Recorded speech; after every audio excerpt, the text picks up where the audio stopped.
أعوذ بالله من الشيطان الرجيم. بسم الله الرحمن الرحيم. ألف لام ميم. ذلك الكتاب لا ريب فيه هدى للمتقين الذين يؤمنون بالغيب ويقيمون الصلاة ومما رزقناهم ينفقون والذين يؤمنون بما أنزل إليك وما أنزل من قبلك وبالآخرة هم يوقنون أولئك على هدى من ربهم وأولئك هم المفلحون. إن الذين كفروا سواء عليهم أأنذرتهم أم لم تنذرهم لا يؤمنون. ختم الله على قلوبهم وعلى سمعهم وعلى أبصارهم غشاوة ولهم عذاب عظيم. ومن الناس من يقول آمنا بالله وباليوم الآخر وما هم بمؤمنين يخادعون الله والذين آمنوا وما يخدعون إلا أنفسهم وما يشعرون. في قلوبهم مرض فزادهم الله مرضا ولهم عذاب أليم بما كانوا يكذبون. وإذا قيل لهم لا تفسدوا في الأرض قالوا إنما نحن مصلحون ألا إنهم هم المفسدون ولكن لا يشعرون. وإذا قيل لهم آمنوا كما آمن الناس قالوا ونؤمن كما آمن السفهاء ألا إنهم هم السفهاء ولكن لا يعلمون.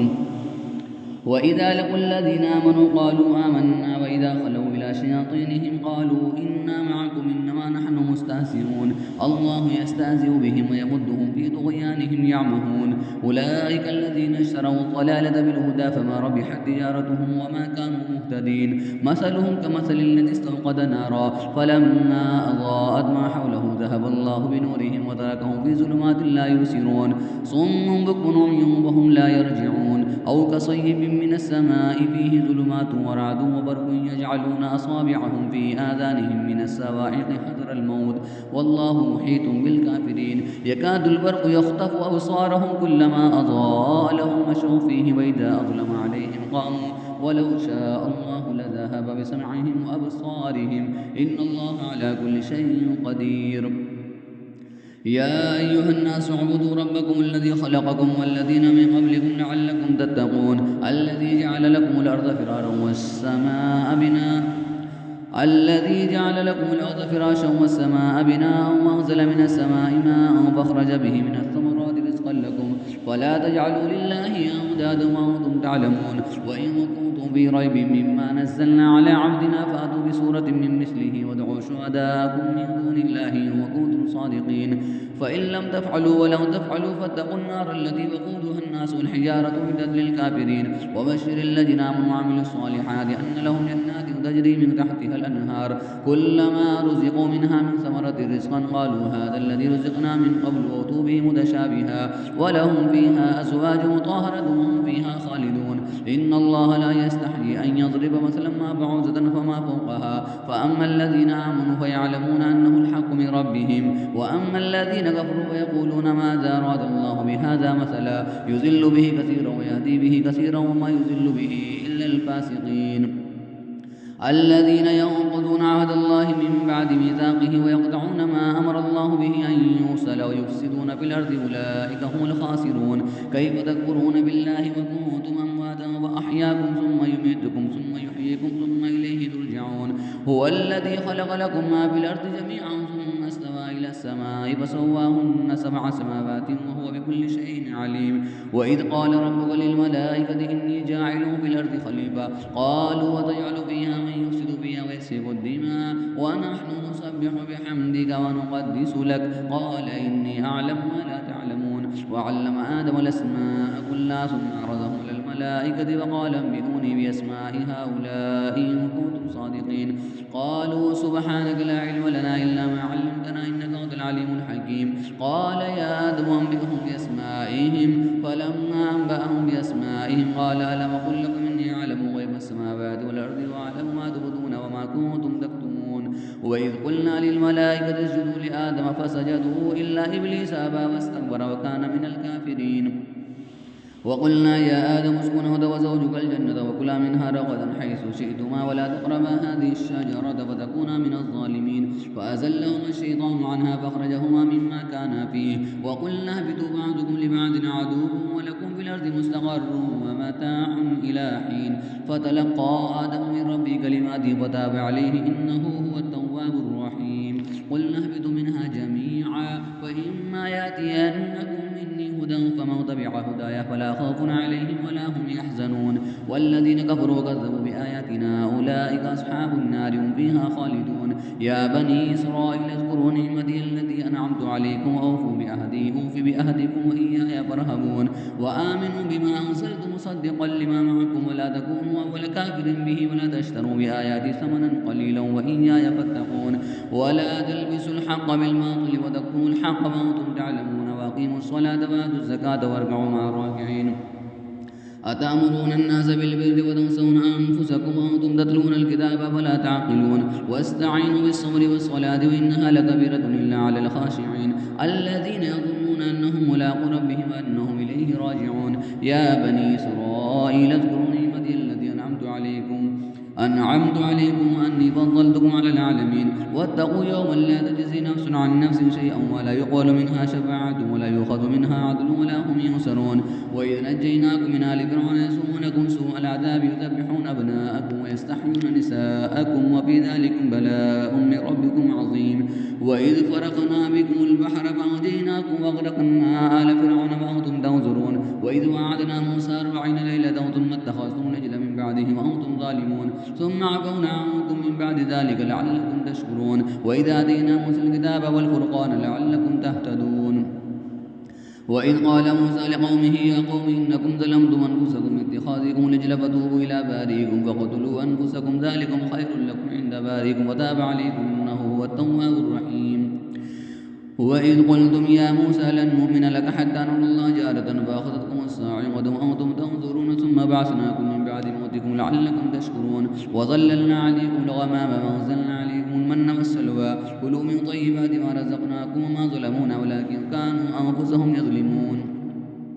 وإذ قلنا ادخلوا هذه القرية فكلوا منها حيث شئتم رغدا وادخلوا الباب سجدا وقولوا حطة نغفر لكم خطاياكم وسنزيد المحسنين فبدل الذين ظلموا قولا غير الذي قيل لهم فأنزلنا على الذين ظلموا رجزا من السماء بما كانوا يفسقون وإذ استسقى موسى لقومه فقلنا اضرب بعصاك الحجر فانفجرت منه 12 عينا قد علم كل ناس مشربهم كلوا واشربوا من رزق الله ولا تعثوا في الأرض مفسدين وإذ قلتم يا موسى لن نصبر على طعام واحد فادع لنا ربك يخرج لنا مما تنبت الأرض من بقلها وقثائها وفومها وعدسها وبصلها قال أتستبدلون الذي هو أدنى بالذي هو خير اهبطوا مصرا فإن لكم ما سألتم وضربت عليهم الذلة والمسكنة وباءوا بغضب من الله ذلك بأنهم كانوا يكفرون بآيات الله ويقتلون النبيين بغير الحق ذلك بما عصوا وكانوا يعتدون إن الذين آمنوا والذين هادوا والنصارى والصابين من آمن بالله واليوم الآخر وعمل صالحا فلهم أجرهم عند ربهم ولا خوف عليهم ولا هم يحزنون وإذ أخذنا ميثاقكم ورفعنا فوقكم الطور خذوا ما آتيناكم بقوة واذكروا ما فيه لعلكم تتقون ثم توليتم من بعد ذلك فلولا فضل الله عليكم ورحمته لكنتم من الخاسرين ولقد علمتم الذين اعتدوا منكم في السبت فقلنا لهم كونوا قردة خاسئين فجعلناها نكالا لما بين يديها وما خلفها وموعظة للمتقين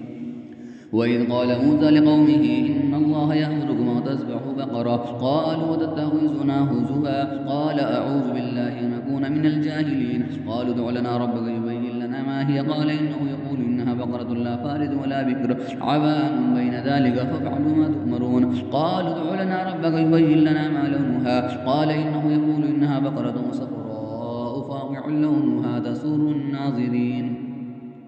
قالوا ادع لنا ربك يبين لنا ما هي إن البقرة تشابه علينا وإنا إن شاء الله لمهتدون قال إنه يقول إنها بقرة لا ذلول تصير الأرض ولا تسقي الحرث مسلمة لا شيط فيها قالوا الآن جئت بالحق فذبحوها وما كانوا يفعلون وإذ قتلتم نفسا فادارأتم فيها والله مخرج ما كنتم تكتمون فقلنا اضربوه ببعضها كذلك يحيي الله الموتى ويريكم آياته لعلكم تعقلون ثم قست قلوبكم من بعد ذلك فهي كالحجارة وشد قسوة وإن من الحجارة لما يتفجر منه الأنهار وإن منها لما يشقق فيخرج منه الماء وإن منها لما يهبط من خشية الله وما الله بغافل عما تعملون أفتطمعون أن يؤمنوا لكم وقد كان فريق منهم يسمعون كلام الله ثم يحرفونه من بعد ما عقلوه وهم يعلمون وإذا لقوا الذين آمنوا قالوا آمنا وإذا خلا بعضهم إلى بعض قالوا وتحدثونهم بما فتح الله عليكم ليحاجوكم به عند ربكم أفلا تعقلون تعقلون أولا يعلمون أن الله يعلم ما يسرون وما يعلنون ومنهم أميون لا يعلمون الكتاب إلا أماني وإن هم إلا يظنون فويل للذين يكتبون الكتاب بأيديهم ثم يقولون هذا من عند الله ليشتروا به ثمنا قليلا فويل لهم مما كتبت أيديهم وويل لهم مما يكسبون وقالوا لن تمسنا النار إلا أياما معدودة قل اتخذتم عند الله عهدا ولن يخلف الله عهده أم تقولون على الله ما لا تعلمون بلى من كسب سيئة وأحاطت به خطيئته أولئك أصحاب النار هم فيها خالدون والذين آمنوا وعملوا الصالحات أولئك أصحاب الجنة هم فيها خالدون وإذا أخذنا ميثاق بني إسرائيل لا تعبدون إلا الله وبالوالدين إحسانا وذي القربى واليتامى والمساكين وقولوا للناس حسنا وأقيموا الصلاة وآتوا الزكاة ثم توليتم إلا قليلا منكم وأنتم معرضون وإذا أخذنا ميثاقكم لا تسفكون دماءكم ولا تخرجون أنفسكم من دياركم ثم أقررتم وأنتم تشهدون ثم أنتم هؤلاء تقتلون أنفسكم وتخرجون فريقا منكم من ديارهم تظاهرون عليهم بالإثم والعدوان وإن يأتوكم سارى تفادوهم وهو محرم عليكم إخراجهم أفتؤمنون ببعض الكتاب وتكفرون ببعض فما جزاء من يفعل ذلك منكم إلا خزي في الحياة الدنيا ويوم القيامة يردون إلى أشد العذاب وما الله بغافل عما تعملون أولئك الذين اشتروا الحياة الدنيا بالآخرة فلا يخفف عنهم العذاب ولا هم ينصرون ولقد آتينا موسى الكتاب وقفينا من بعده بالرسل وآتينا عيسى ابن مريم البينات وأيدناه بروح القدس أفكلما جاءكم رسول بما لا تهوى أنفسكم استكبرتم ففريقا كذبتم وفريقا تقتلون وقالوا قلوبنا غلف بل لعنهم الله بكفرهم وقليلا ما يؤمنون ولما جاءهم كتاب من عند الله مصدق لما معهم وكانوا من قبل يستفتحون على الذين كفروا فلما جاءهم ما عرفوا كفروا به فلعنة الله على الكافرين بئس ما اشتروا به أنفسهم أن يكفروا بما أنزل الله بغيا أن ينزل الله من فضله على من يشاء من عباده فباءوا بغضب على غضب وللكافرين عذاب مهين وإذا قيل لهم آمنوا بما أنزل الله قالوا نؤمن بما أنزل علينا ويكفرون بما وراءه وهو الحق مصدقا لما معهم قل فلم تقتلون أنبياء الله من قبل إن كنتم مؤمنين ولقد جاءكم موسى بالبينات ثم اتخذتم العجل من بعده وأنتم ظالمون وإذا أخذنا ميثاقكم ورفعنا فوقكم الطور خذوا ما آتيناكم بقوة واسمعوا قالوا سمعنا وعصينا واشربوا في قلوبهم العجل بكفرهم قل بئس ما يأمركم به إيمانكم إن كنتم مؤمنين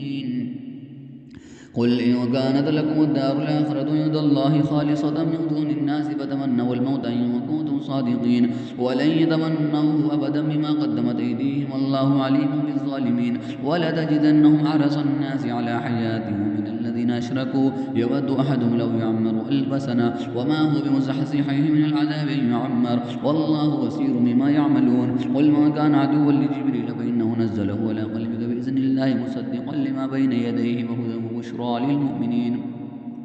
من كان عدوا لله وملائكته ورسله وجبريل وميكال فإن الله عدو للكافرين ولقد أنزلنا إليك آيات بينات وما يكفر بها إلا الفاسقون أفكلما عاهدوا عهدا نبذ فريق منهم ولأكثرهم لا يؤمنون ولما جاءهم رسول من عند الله مصدق لما معهم نبذ فريق من الذين أوتوا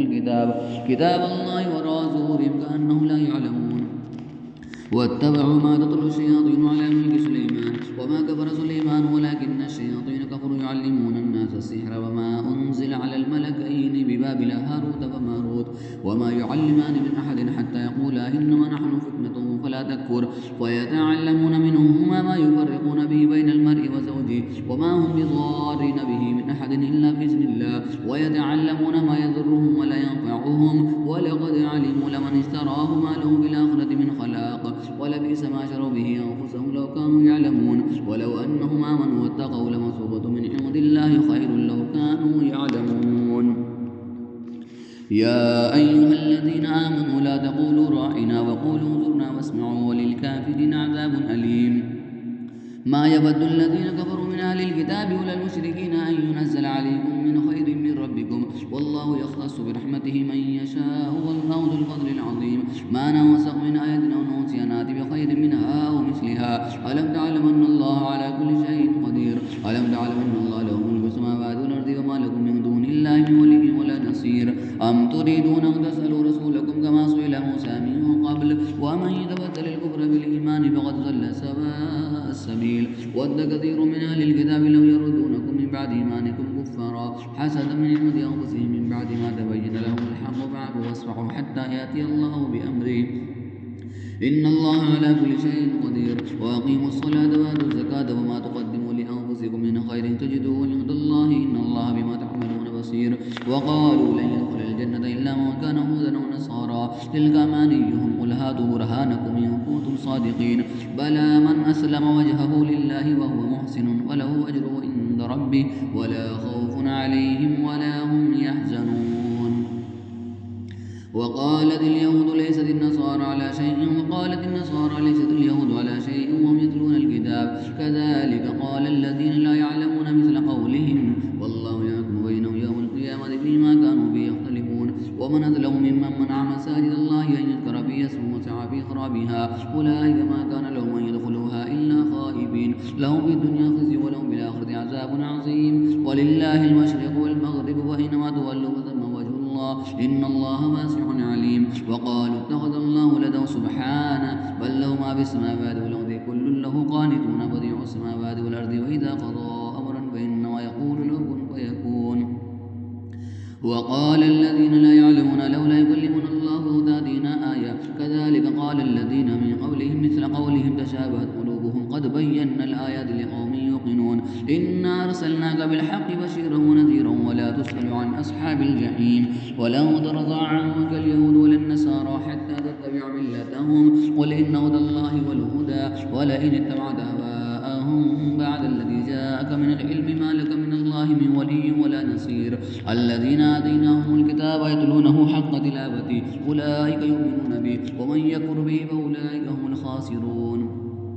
يا بني إسرائيل اذكروا نعمتي التي أنعمت عليكم وأني فضلتكم على العالمين واتقوا يوما لا تجزي نفس عن نفس شيئا ولا يقبل منها عدل ولا تنفعها شفاعة ولا هم ينصرون وإذ ابتلى إبراهيم ربه بكلمات فأتمهن قال إني جاعلك للناس إماما قال ومن ذريتي قال لا ينال عهد الظالمين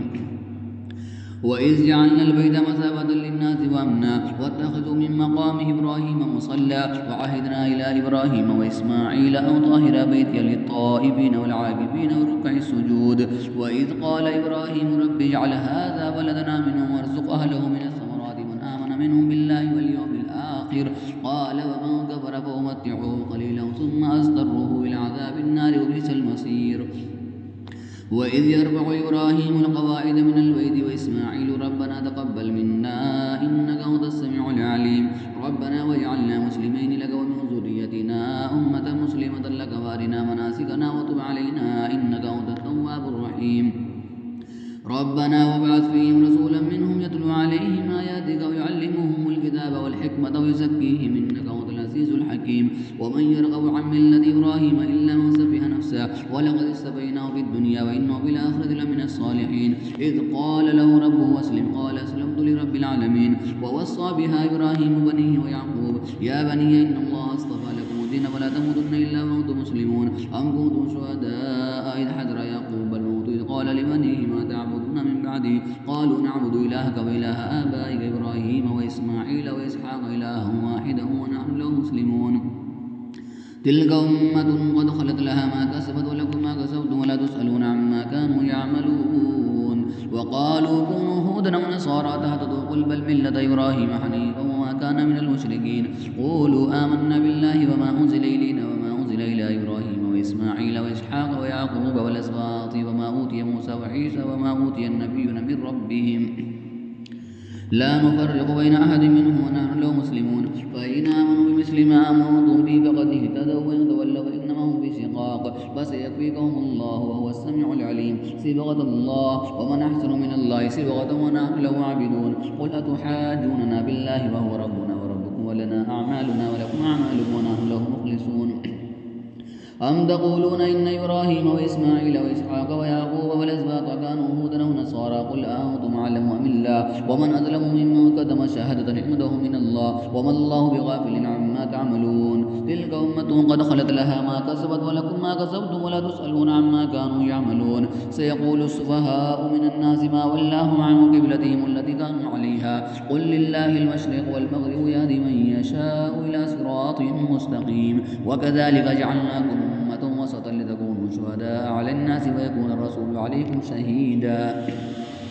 وما جعلنا القبلة التي كنت عليها إلا لنعلم من يتبع الرسول ممن ينقلب على عقبيه وإن كانت لكبيرة إلا على الذين هدى الله وما كان الله ليضيع إيمانكم إن الله بالناس لرؤوف رحيم قد نرى تقلب وجهك في السماء فلنولينك قبلة ترضاها فول وجهك شطر المسجد الحرام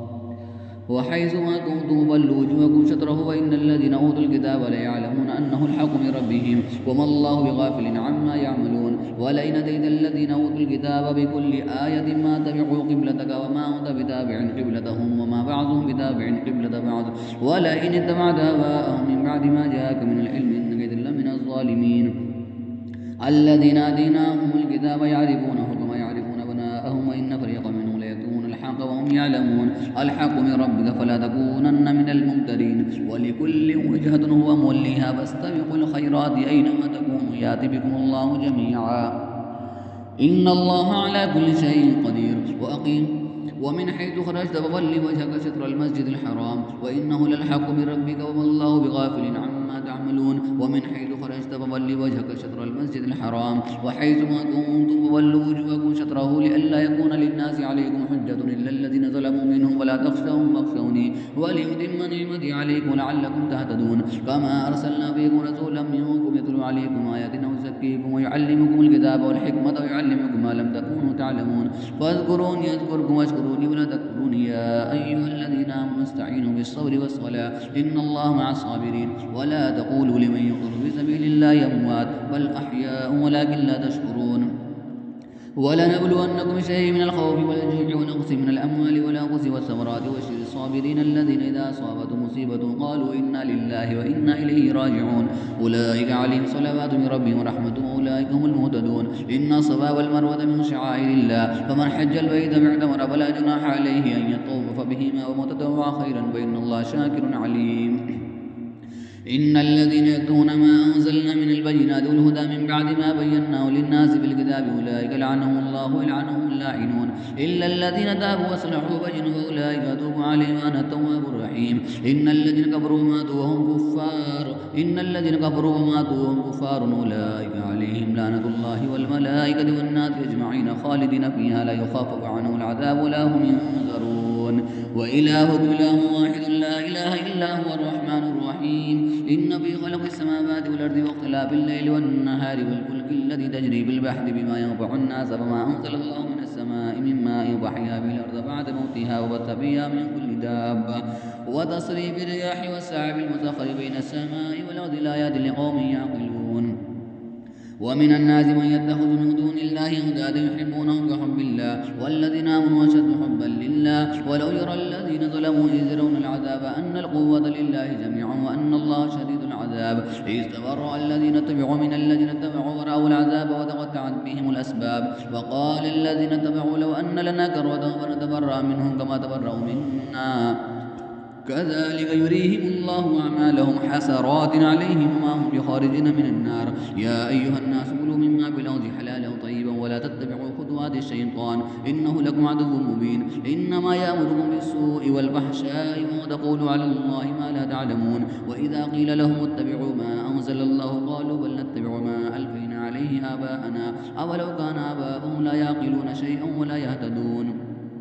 ومثل الذين كفروا كمثل الذين حقوا بما لا يسمعوا إلا دعاء ونداء صم بكم عمي فهم لا يعقلون يا أيها الذين آمنوا كلوا من طيبات ما رزقناكم واشكروا لله إن كنتم إياه تعبدون إنما حرم عليكم الميتة والدم ولحم الخنزير وما أهل به لغير الله فمن اضطر غير باغ ولا عاد فلا إثم عليه إن الله غفور رحيم إن الذين يكتمون ما أنزل الله من الكتاب ويشترون به ثمنا قليلا أولئك ما يأكلون ببطونهم إلا النار ولا يكلمهم الله يوم القيامة ولا يزكيهم ولهم عذاب أليم. أولئك الذين اشتروا الضلالة بالهدى والعذاب بالمغفرة فما أصبرهم على النار. ذلك بأن الله نزل الكتاب بالحق وإن الذين اختلفوا في الكتاب لفي شقاق بعيد. ليس البر أن تولوا وجوهكم قبل المشرق والمغرب ولكن البر من آمن بالله واليوم الآخر والملائكة والكتاب والنبيين وآتى المال على حبه ذوي القربى واليتامى والمساكين وابن السبيل والسائلين وفي الرقاب وأقام الصلاة وآتى الزكاة والموفون بعهدهم إذا عاهدوا والصابرين بالباساء والضراء وحين الباس أولئك الذين صدقوا وأولئك هم المتقون. يا أيها الذين آمنوا كتب عليكم القصاص في القتلى الحر بالحر والعبد بالعبد والأنثى بالأنثى فمن عفي له من أخيه شيء فاتباع بالمعروف وأداء إليه بإحسان ذلك تخفيف من ربكم ورحمة فمن اعتدى بعد ذلك فله عذاب أليم. ولكم في القصاص حياة يا أولي الألباب لعلكم تتقون. كتب عليكم إذا حضر أحدكم الموت إن ترك خيرا الوصية للوالدين والأقربين بالمعروف حقا على المتقين فمن بدله بعد ما سمعه فإنما اسمه على الذين يبدلونه إن الله سميع عليم. فمن خاف من موص جنفا أو إثما فأصلح بينهم فلا إثم عليه إن الله غفور رحيم. يا أيها الذين آمنوا كتب عليكم الصيام كما كتب على الذين من قبلكم لعلكم تتقون.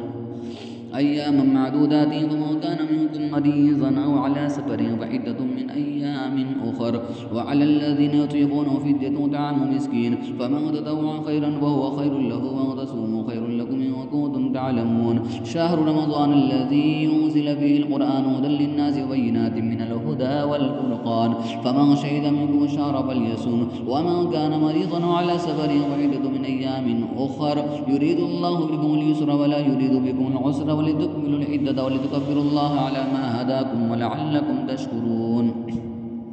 وإذا سألك عبادي عني فإني قريب أجيب دعوة الداعي إذا دعاني فليستجيبوا لي وليؤمنوا بي لعلهم يرشدون. أحل لكم ليلة الصيام رفثوا إلى نسائكم هن لباس لكم وأنتم لباس لهن علم الله أنكم كنتم تختانون أنفسكم وتاب عليكم عفا عنكم فالآن باشروهن وابتغوا ما كتب الله لكم وكلوا واشربوا حتى يتبين لكم الخيط الأبيض من الخيط الأسود من الفجر ثم أتموا الصيام إلى الليل ولا تباشروهن وأنتم عاكفون بالمساجد تلك حدود الله فلا تقربوها كذلك يبين الله آياته للناس لعلهم يتقون. ولا تأكلوا أموالكم بينكم بالباطل وتدلوا بها إلى الحكام لتأكلوا فريقا من أموال الناس بالإثم وأنتم تعلمون. يسألونك عن الأهلة قل هي مواقيت للناس والحج وليس البر بأن تأتوا البيوت من ظهورها ولكن البر من اتقى وأتوا البيوت من أبوابها واتقوا الله لعلكم تفلحون. وقاتلوا في سبيل الله الذين يقاتلونكم ولا تعتدوا إن الله لا يحب المعتدين. واقتلوهم حيث ثقفتموهم واخرجوهم من حيث أخرجوكم والفتنة أشد من القتل ولا تقاتلوهم عند المسجد الحرام حتى يقاتلوكم فيه فإن قاتلوكم فاقتلوهم كذلك جزاء الكافرين فإن اكتفوا فإن الله غفور رحيم. وقاتلوهم حتى لا تكون فتنة ويكون الدين لله فإن يؤتوا ولا عدوان إلا على الظالمين. الشهر الحرام بالشهر الحرام والحرمات قصاص فمن اعتدى عليكم فاعتدوا عليه بمثل ما اعتدى عليكم واتقوا الله واعلموا أن الله مع المتقين. وأنفقوا في سبيل الله ولا تلقوا بأيديكم إلى التهلكة وأحسنوا إن الله يحب المحسنين. وأتموا الحج والعمرة لله فإن عسرتم وما استيسر من الهدي ولا تعلقوا رؤوسكم حتى يبلغ الهدي محله فمن كان منكم مريضا أو به أذى من رأسه ففدية من صيام أو صدقة أو نسك فإذا أمنتم فمن تمتع بالعمرة إلى الحج فما استيسر من الهدي فمن لم يجد فصيام 3 أيام بالحج و7 إذا رجعتم تلك 10 كاملة ذلك لمن لم يكن أهله حاضر المسجد الحرام واتقوا الله واعلموا أن الله شديد العقاب. الحج أشهر معلومات ومن فرض فيهن الحج فلا رفث ولا فسوق ولا جدال بالحج وما تفعلوا من خير يعلمه الله وتزودوا فإن خير الزاد التقوى واتقون يا أولي الألباب. ليس عليكم جناح أن تبتغوا فضلا من ربكم فإذا أفضتم من عرفات فاذكروا الله عند المشعر الحرام واذكروه كما هداكم وإن كنتم من قبله لمن الضالين ثم أفيضوا من حيث أفاض الناس واستغفروا الله إن الله غفور رحيم. فإذا قضيتم مناسككم فاذكروا الله كذكركم آباءكم إثما وشد ذكرا. ومن الناس من يقول ربنا آتنا في الدنيا وما له بالآخرة من خلاق. ومنهم من يقول ربنا آتنا في الدنيا حسنة وفي الآخرة حسنة وقنا عذاب النار. أولئك لهم نصيب مما كسبوا والله سريع الحساب. واذكروا الله في أيام معدودات فمن تعجل في يومين فلا إثم عليه ومن تأخر فلا إثم عليه لمن اتقى واتقوا الله واعلموا أنكم إليه تحشرون. ومن الناس من يعجبك قوله في الحياة الدنيا ويشهد الله على ما في قلبه وهو ألد الخصام. وإذا تولى سعى في الأرض ليفسد فيها ويهلك الحرث والنسل والله لا يحب الفساد. وإذا قيل له اتق الله أخذته العزة بالإثم فحسبه جهنم ولبئس المهاد. ومن الناس من يشري نفسه ابتغاء مرضات الله والله رؤوف بالعباد. يا أيها الذين آمنوا ادخلوا في السلم كافة ولا تتبعوا خطوات الشيطان إنه لكم عدو مبين. فإن زللتم من بعد ما جاءتكم البينات فاعلموا أن الله عزيز حكيم. هل ينظرون إلا أن يأتيهم الله بظلل من الغمام والملائكة وقضي الأمر وإلى الله ترجع الأمور. سل بني إسرائيل كما آتيناهم من آية بينة ومن يبدل نعمة الله من بعد ما جاءته فإن الله شديد العقاب. زين للذين كفروا الحياة الدنيا ويسخرون من الذين آمنوا والذين اتقوا فوقهم يوم القيامة والله يرزق من يشاء بغير حساب. كان الناس أمة واحدة فبعث الله النبيين مبشرين ومنذرين وأنزل معهم الكتاب بالحق ليحكم بين الناس فيما اختلفوا فيه وما اختلف فيه إلا الذين أوتوه من بعد ما جاءتهم البينات بغيا بينهم فهدى الله الذين آمنوا لما اختلفوا فيه من الحق بإذنه والله يهدي من يشاء إلى صراط مستقيم.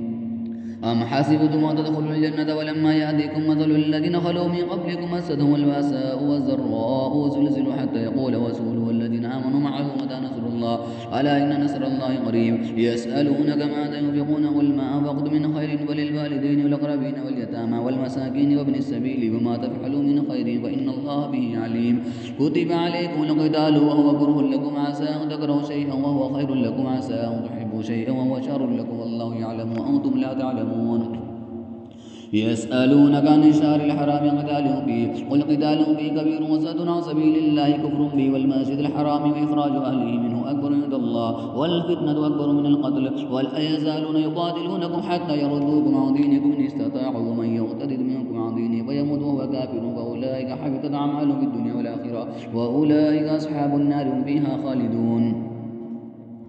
إن الذين آمنوا والذين هاجروا وجاهدوا في سبيل الله أولئك يرجون رحمة الله والله غفور رحيم. يسألونك عن الخمر والميسر قل فيهما إثم كبير ومنافع للناس وإثمهما أكبر من نفعهما ويسألونك ماذا ينفقون قل العفو كذلك يبين الله لكم الآيات لعلكم تتفكرون في الدنيا والآخرة. ويسألونك عن اليتامى قل إصلاح لهم خير وإن تخالطوه وإخوانكم والله يعلم المفسد من المصلح ولو شاء الله لعنتكم إن الله عزيز حكيم. ولا تنكحوا المشركات حتى يؤمنن ولا أمة مؤمنة خير من مشركة ولو أعجبتكم ولا تنكحوا المشركين حتى يؤمنوا ولعبد مؤمن خير من مشرك ولو أعجبكم أولئك يدعون إلى النار والله يدعو إلى الجنة والمغفرة بإذنه ويبين آياته للناس لعلهم يتذكرون.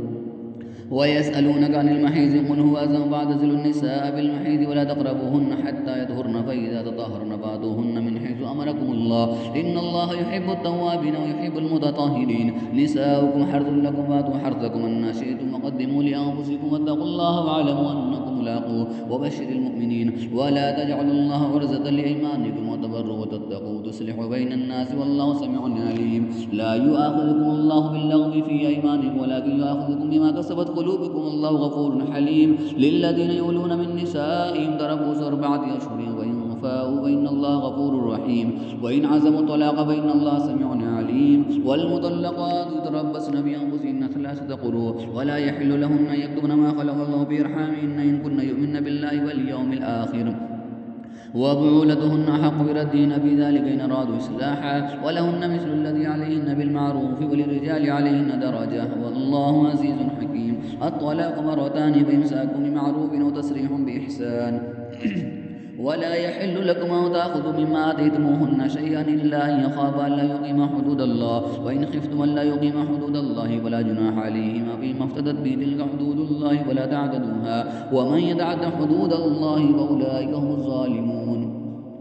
فإن طلقها فلا تحل له من بعد حتى تنكح زوجا غيره. فإن طلقها فلا جناح عليهما أن يتراجعا إن ظنا أن يقيما حدود الله، وتلك حدود الله يبينها لقوم يعلمون. وإذا طلقتم النساء فبلغن أجلهن فامسكوهن بمعروف أو سرحوهن بمعروف ولا تمسكوهن ضرارا لتعتدوا، من يفعل ذلك فقد ظلم نفسه. ولا تتخذوا آيات الله هزوا واذكروا نعمة الله عليكم وما أنزل عليكم من الكتاب والحكمة يعظكم به، واتقوا الله واعلموا أن الله بكل شيء عليم. وإذا طلقتم النساء فبلغن أجلهن فلا تعزلوهن أن ينكحن أزواجهن إذا تراضوا بينهم بالمعروف، ذلك يوعظ به من كان منكم يؤمن بالله واليوم الآخر، ذلكم أزكى لكم وأطهر، والله يعلم وأنتم لا تعلمون. والوالدات يرضعن أولادهن حولين كاملين لمن أراد أن يتم الرضاعة، وعلى المولود له رزقهن وكسوتهن بالمعروف، لا تكلف نفس إلا وسعها، لا تضار والدة بولدها ولا مولود له بولده، وعلى الوارث مثل ذلك، فإن أرادا فصالا أو تراض منهما وتشاور فلا جناح عليهما. وإن أردتم أن تسترضعوا أولادكم ولا جناح عليكم إذا سلمتم ما آتيتم بالمعروف، واتقوا الله واعلموا أن الله بما تعملون بصير. والذين توفون منكم ويذرون أزواجا يتربصن بأنفسهن 4 أشهر و10، فإذا بلغن أجلهن فلا جناح عليكم فيما فعلن في أنفسهن بالمعروف، والله بما تعملون خبير. ولا جناح عليكم فيما عرستم به من خطبة النساء أو أكننتم في أنفسكم، علم الله أنكم ستذكرونهن ولكن لا تواعدوهن سرا إلا أن تقولوا قولا معروفا، ولا تعزموا عقدة النكاح حتى يبلغ الكتاب أجله، واعلموا أن الله يعلم ما في أنفسكم واحذروه، واعلموا أن الله غفور حليم.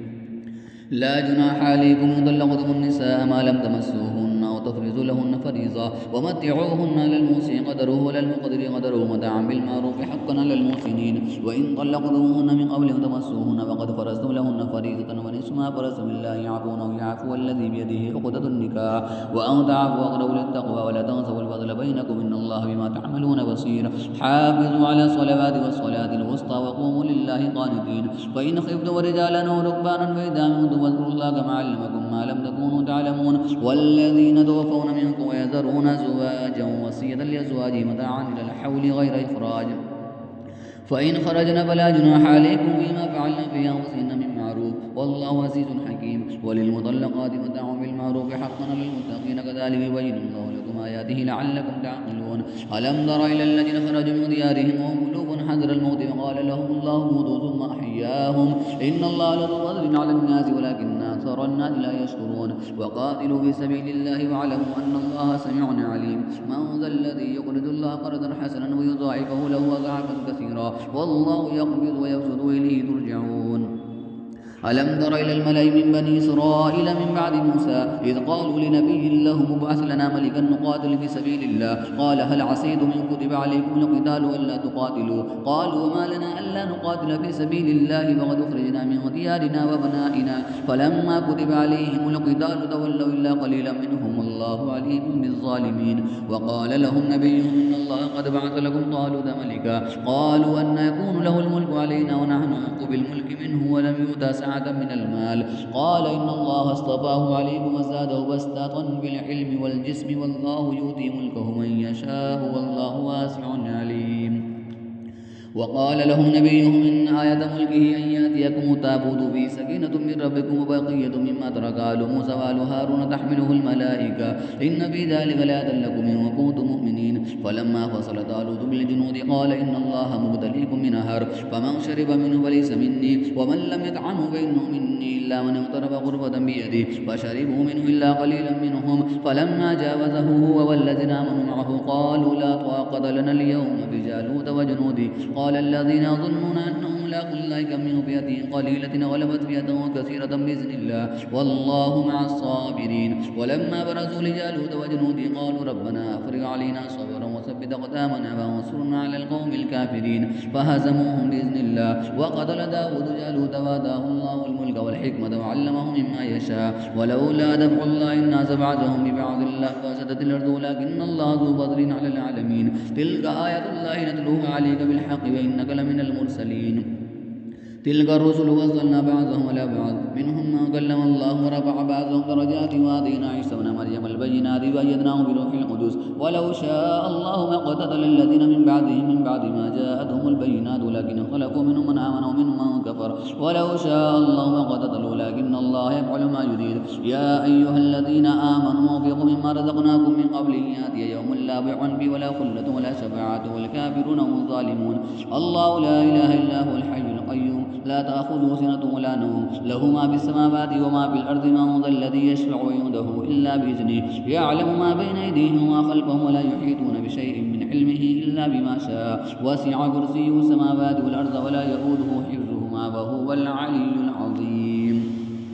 لا إكراه في الدين قد تبين الرشد من الغي فمن يكفر بالطاغوت ويؤمن بالله فقد استمسك بالعروة الوثقى لا انفصام لها والله سميع عليم الله ولي الذين آمنوا يخرجهم من الظلمات إلى النور والذين كفروا أولياؤهم الطاغوت يخرجونهم من النور إلى الظلمات أولئك أصحاب النار هم فيها خالدون ألم تر إلى الذي حاج إبراهيم في ربه أن آتاه الله الملك إذ قال إبراهيم ربي الذي يحيي ويميت قال أنا أحيي وأميت قال إبراهيم فإن الله يأتي بالشمس من المشرق فأت بها من المغرب فبهت الذي كفر والله لا يهدي القوم الظالمين أو كالذي مر على قرية وهي خاوية على عروشها قال أنى يحيي هذه الله بعد موتها فأماته الله 100 عام ثم بعثه قال كم لبثت قال لبثت يوما أو بعض يوم قال بل لبثت 100 عام فانظر إلى طعامك وشرابك لم يتسنى وانظر إلى حمارك ولنجعلك آية للناس وانظر إلى العظام كيف ننشدها ثم نكسوها لحما فلما تبين له قال أعلم أن الله على كل شيء قدير وإذ قال إبراهيم رب أرني كيف تحيي الموتى قال ولم تؤمن قال بلى ولكن ليطمئن قلبي قال فخذ 4 من الطير فصرهن إليك ثم اجعل على كل جبل منهن جزءا ثم ادعهن يأتينك سعيا واعلم أن الله عزيز حكيم مثل الذين ينفقون أموالهم في سبيل الله كمثل حبة أنبتت 7 سنابل في كل سنبلة 100 حبة والله يضاعف لمن يشاء والله واسع عليم الذين ينفقون أموالهم في سبيل الله ثم لا يتبعون ما أنفقوا منا ولا أذى لهم أجرهم عند ربهم ولا خوف عليهم ولا هم يحزنون قول معروف ومغفرة خير من صدقة يتبعها أذى والله غني حليم يا أيها الذين آمنوا لا تبطلوا صدقاتكم بالمن والأذى كالذي ينفق ماله رئاء الناس ولا يؤمن بالله ولا باليوم الآخر فمثله كمثل صفوان عليه تراب فأصابه وابل فتركه صلدا لا يقدرون على شيء مما كسبوا والله لا يهدي القوم الكافرين ومثل الذين ينفقون أموالهم ابتغاء مرضات الله وتثبيتا من أنفسهم كمثل جنة بربة أصابها وابل فآتت أكلها ضعفين فإن لم يصبها وابل فطل والله بما تعملون بصير أيود أحدكم أن تكون له جنة من نخيل وعناب تجري من تحتها الأنهار له فيها من كل الثمرات وأصابه الكبر وله ذرية ضعفاء فأصابها إعصار في نار فاحترقت كذلك يبين الله لكم الآيات لعلكم تتفكرون يا أيها الذين آمنوا انفقوا من طيبات ما كسبتم ومما أخرجنا لكم من الأرض ولا تيمموا الخبيث منه تنفقون ولستم بآخذه إلا أن تغمزوا فيه واعلموا أن الله غني حميد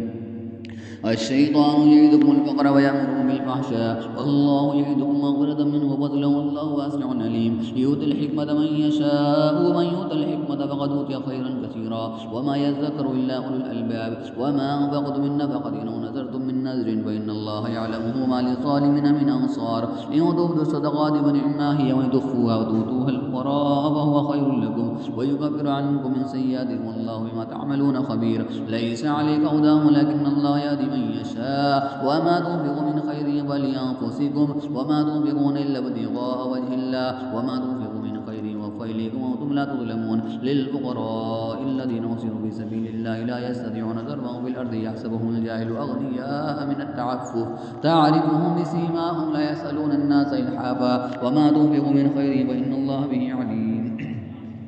الذين ينفقون أموالهم بالليل والنهار سرا وعلانية ولهم أجرهم عند ربهم ولا خوف عليهم ولا هم يحزنون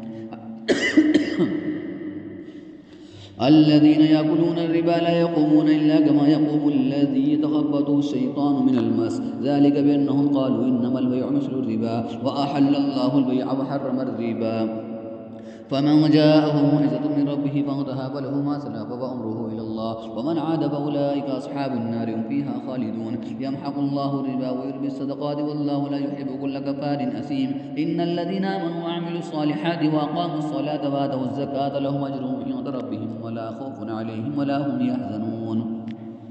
يا أيها الذين آمنوا اتقوا الله وذروا ما بقي من الربا إن كنتم مؤمنين فإن لم تفعلوا فأذنوا بحرب من الله ورسوله وإن تبتم فلكم رؤوس أموالكم لا تظلمون ولا تظلمون وإن كان ذو عسرة ونذرة إلى ميسرة وأن تصدقوا خير لكم إن كنتم تعلمون واتقوا يوما ترجعون فيه إلى الله ثم توفى كل نفس ما كسبت وهم لا يظلمون يا أيها الذين آمنوا إذا تداينتم بدين إلى أجل مسمى فاكتبوه وليكتب بينكم كاتب بالعدل ولا يأبى كاتب أن يكتب كما علمه الله فليكتب وليملل الذي عليه الحق وليتق الله ربه ولا يبخس منه شيئا وإن كان الذي عليه الحق سفيها أو ضعيفا أو لا يستطيع أن يمل هو فليملل وليه بالعدل واستشهدوا شهيدين من رجالكم وإن لم يكونا رجلين ورجل وامرأتان مما ترضون من الشهداء أن تضل إحداهما وتذكر إحداهما الأخرى ولا يأبى الشهداء إذا ما دعوا ولا تسأموا أن تكتبوا صغيرا أو كبيرا إلى أجله ذلكم أقسط عند الله وأقوم للشهادة وأدنى ألا ترتابوا إلا أن تكون تجارة حاضرة تديرونها بينكم وليس عليكم جناح ألا تكتبوها وأشهدوا إذا تبايعتم ولا يضار كاتب ولا شهيد وإن تفعلوا فإنه فسوق بكم واتقوا الله ويعلمكم الله والله بكل شيء عليم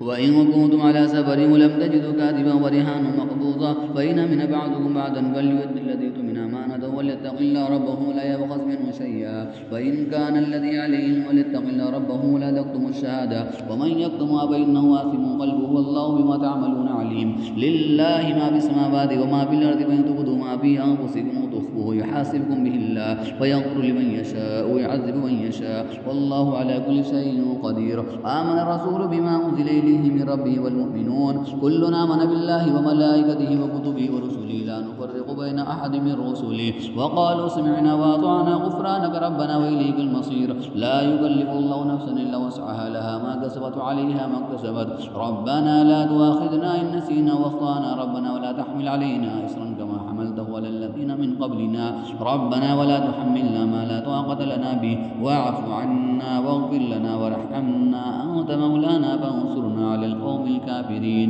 صدق الله العظيم.